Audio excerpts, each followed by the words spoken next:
नमस्कार, मैं हूं नंदिनी साहू और आप देख रहे हैं AINS न्यूज 24 यूट्यूब चैनल। अब खबरें विस्तार से। अंबिकापुर मेडिकल कॉलेज में 4 नवजात बच्चों की मौत से हड़कंप मच गया। जानकारी मिलते ही स्वास्थ्य मंत्री TS सिंहदेव हेलीकॉप्टर से अंबिकापुर अस्पताल पहुंचे। वहां उन्होंने डॉक्टरों से जानकारी हासिल की। स्वास्थ्य मंत्री ने बताया कि 4 बच्चों में 2 बच्चे प्रीमेच्योर थे, फिर भी घटना की जांच के लिए कमेटी गठित कर दी गई है। छत्तीसगढ़ के अंबिकापुर में 4 बच्चों की मौत की खबर लगते ही स्वास्थ्य मंत्री TS सिंहदेव हेलीकॉप्टर से अंबिकापुर अस्पताल पहुंचे। वहां उन्होंने डॉक्टरों से सारी जानकारी हासिल की।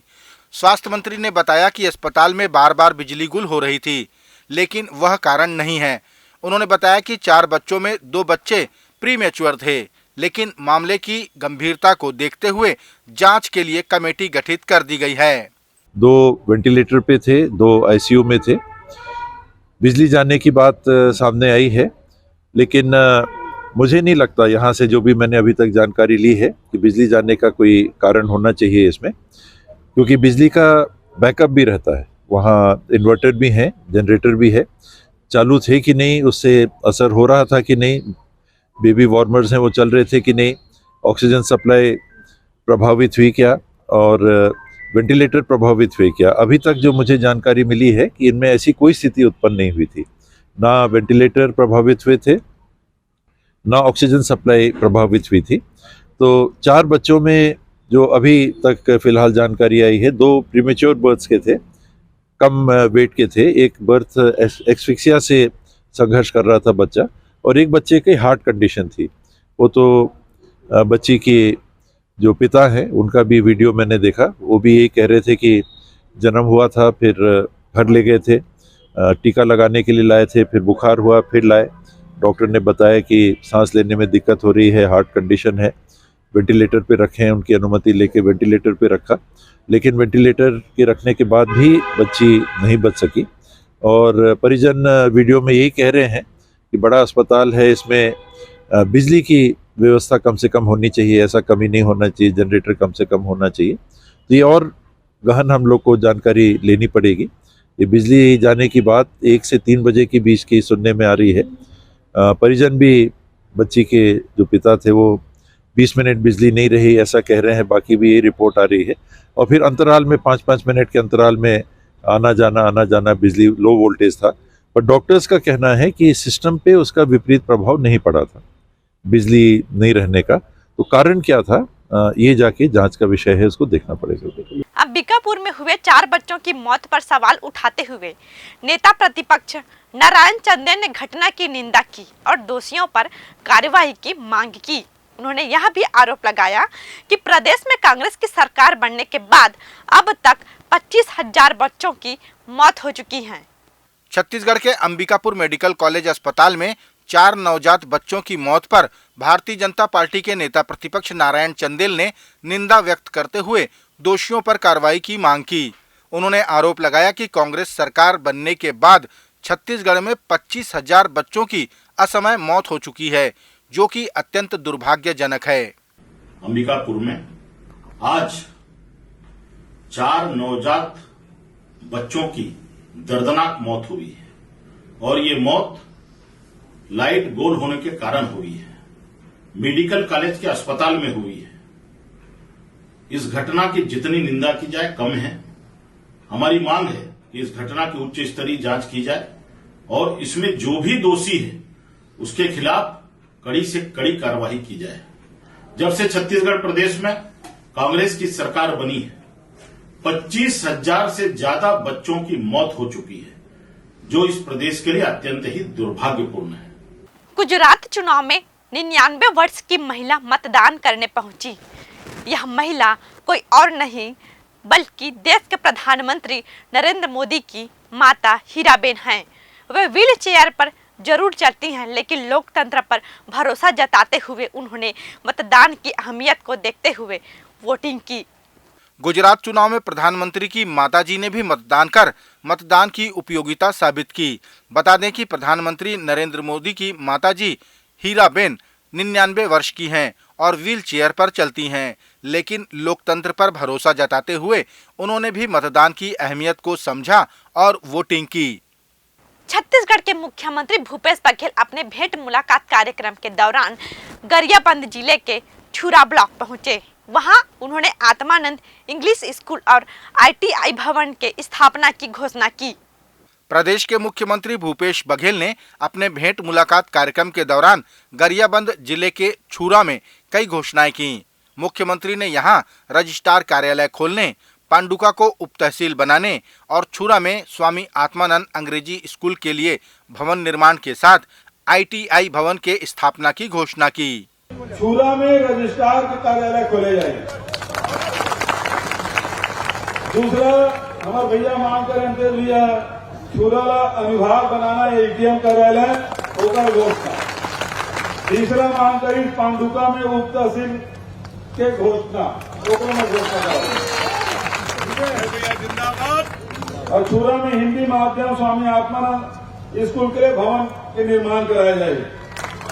ग्राम पंचायत में 35 kV के विद्युत उपकेंद्र के निर्माण कराया जाएगा और ग्राम पंचायत में हाई स्कूल को हायर सेकेंडरी के रूप में उन्नयन कराया जाएगा। अखिल भारतीय कांग्रेस कमेटी के नेता पवन खेड़ा ने आरोप लगाया कि गुजरात में शराबबंदी होने के बावजूद चुनाव प्रचार के दौरान शराब बांटी गई।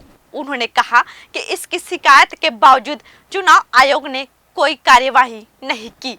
अखिल भारतीय कांग्रेस कमेटी के नेता पवन खेड़ा ने आरोप लगाया कि गुजरात में शराबबंदी है, उसके बावजूद यहां शराब बांटी गई। उन्होंने इसकी शिकायत चुनाव आयोग में की, लेकिन कोई कार्रवाई नहीं होने की बात पवन खेड़ा ने कही। उन्होंने मीडिया समूहों से भी अपील की कि वे इस खबर को अवश्य प्रकाशित करें। जहां नशाबंदी है वहां शराब बिक रही है। वीडियो हमने भेजे चुनाव आयोग को, पूरी तरह से हर माध्यम से चुनाव आयोग तक सूचनाएं पहुंचाई। भारतीय जनता पार्टी के स्टिकर लगी गाड़ियां शराब बांट रही हैं। गुजरात जैसे प्रदेश में जहां नशाबंदी है, चुनाव से एक दिन पहले कोई फर्क नहीं पड़ता चुनाव आयोग को।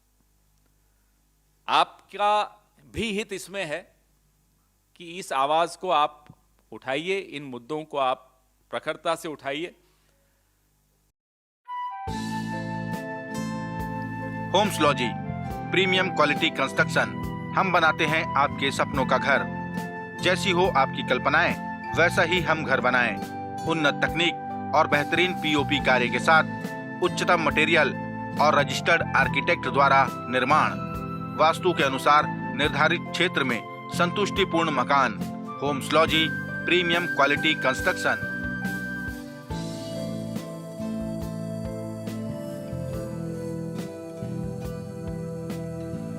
वाह, मैंने ऐसे ही घर की कल्पना की थी।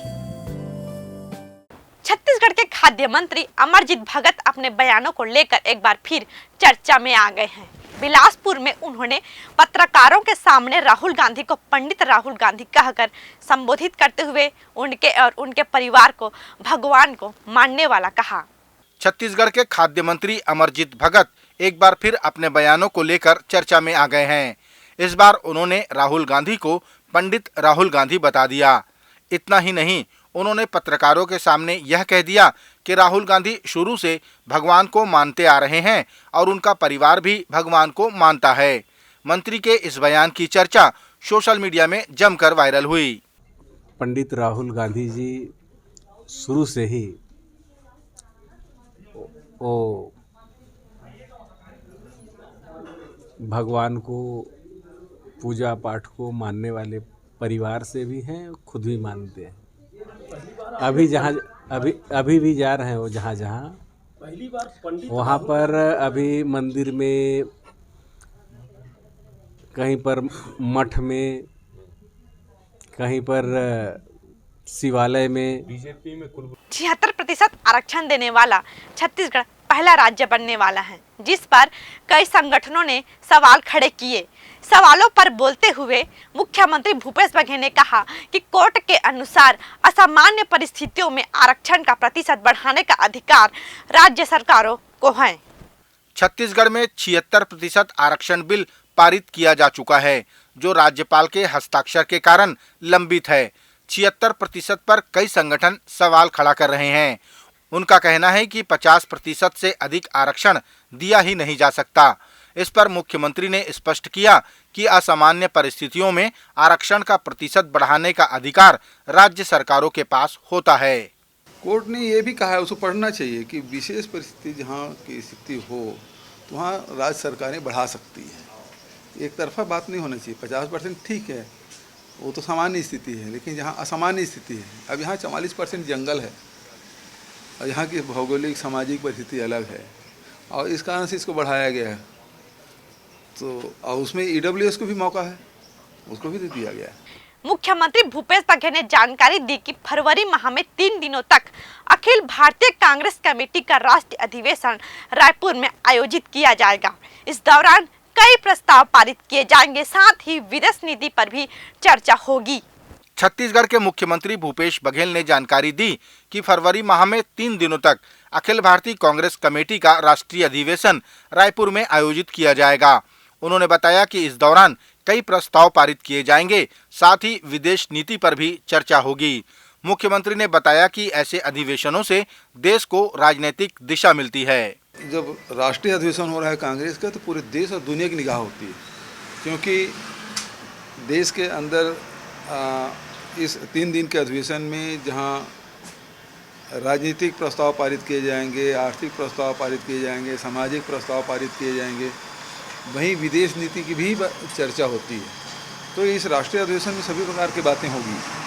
तो न केवल प्रदेश को फ़ायदा होना है, पड़ोसी राज्यों को फ़ायदा होना है, बल्कि देश के लिए भी राजनीतिक एक दिशा तय होती है। भारतीय जनता पार्टी के पूर्व मंत्री केदार कश्यप ने आरोप लगाया कि कांग्रेस पार्टी आदिवासी समाज को बिकाऊ कहती है, जो कि सर्व आदिवासियों का अपमान है। उन्होंने कहा कि भानु प्रतापपुर उपचुनाव में अपनी हार को देखते हुए बौखलाहट में कांग्रेस उलूल जुलूल बयान दे रही है। भारतीय जनता पार्टी के पूर्व मंत्री केदार कश्यप ने आरोप लगाया कि भानु प्रतापपुर उपचुनाव में कांग्रेस पार्टी अपनी हार को देखते हुए बौखलाहट में आ गई है। उन्होंने कहा कि इसीलिए कांग्रेस उलूल जुलूल बयान दे रही है। केदार कश्यप ने कहा कि कांग्रेस सरकार ने आदिवासी समाज को बिकाऊ कहा, जो कि सर्व आदिवासियों का अपमान है। अभी उन्होंने इश्तिहार जारी करके जिस तरीके से ये कहा है कि आदिवासी समाज के लोग बिकाऊ हो गए, आदिवासी समाज बिकाऊ है। आदिवासी समाज की अहमियता कितनी है आपकी नजर में, ये आपकी इस विज्ञापन के माध्यम से नजर आता है। ये वही आदिवासी समाज है जिन्होंने अंग्रेजों के खिलाफ में लड़ाई लड़ी थी।